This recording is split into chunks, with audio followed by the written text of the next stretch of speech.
ये सब देखने के बाद रवि ने फैसला किया, मैं जान के रहूंगा उस लड़की का राज। फिर वो घर जाने लगता है, तभी उसे रास्ते में कुछ लड़कों की लाशें मिलती हैं। किसी के पैर नहीं, किसी के हाथ नहीं, तो किसी का सिर ही नहीं। ये देख के रवि का डर और बढ़ जाता है। सोचता है अब तक तो लाशें गायब होती थीं, लेकिन अब तो लाशें मिलने लगी हैं। वो सीधा कुएं के पास जाता है और जोर से चिल्लाता है, बस बता दो तुम कौन हो, इतना दर्द क्यों, क्या चाहती हो तुम हम सबसे।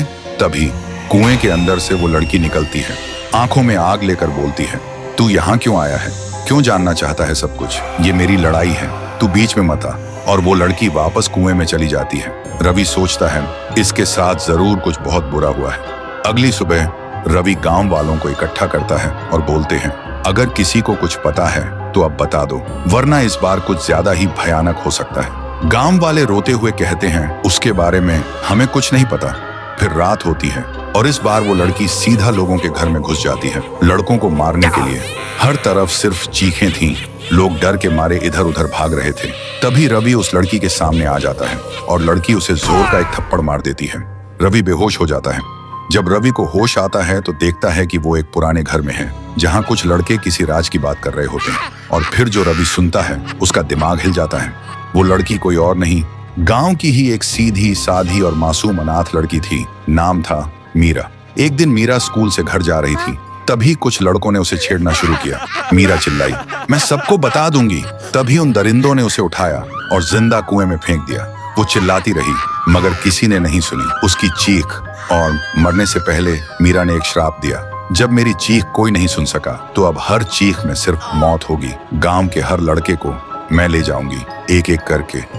इस सब सुनते ही रवि घबरा जाता है। अब वो सब कुछ समझ जाता है, ये बदला है, एक आत्मा का बदला। अगली सुबह रवि पूरे गांव को सच बताता है। सुन के गांव वाले गुस्से से भड़क उठते हैं और कहते हैं, उन दरिंदों को वही मिलना चाहिए जो मीरा के साथ हुआ। फिर गांव वाले उन दरिंदों को पुलिस के हवाले कर देते हैं और रात को पूरा गांव कुएं के पास इकट्ठा होता है। सब रो रो के कहते हैं, मीरा तुम्हारे गुनहगारों को अब सजा मिल चुकी है, अब हमें छोड़ दो। जो तुम्हारे साथ हुआ उसका हमें अफसोस है। तभी कुएं के अंदर से एक रोशनी चमकती है और एक ही पल में वो रोशनी आसमान की तरफ उड़ जाती है। तब से गांव के लोग सुकून से जी रहे थे। रात में बिना डरे आसमान में तारे देख पाते थे और हर साल गांव का हर इंसान मीरा के नाम का दिया जलाते थे उस कुएं के पास। तो दोस्तों, अगर तुम एक अच्छे इंसान हो और तुमने मीरा के दर्द को दिल से महसूस किया है तो इस वीडियो को लाइक करो और कमेंट में एक दिया जरूर छोड़ना।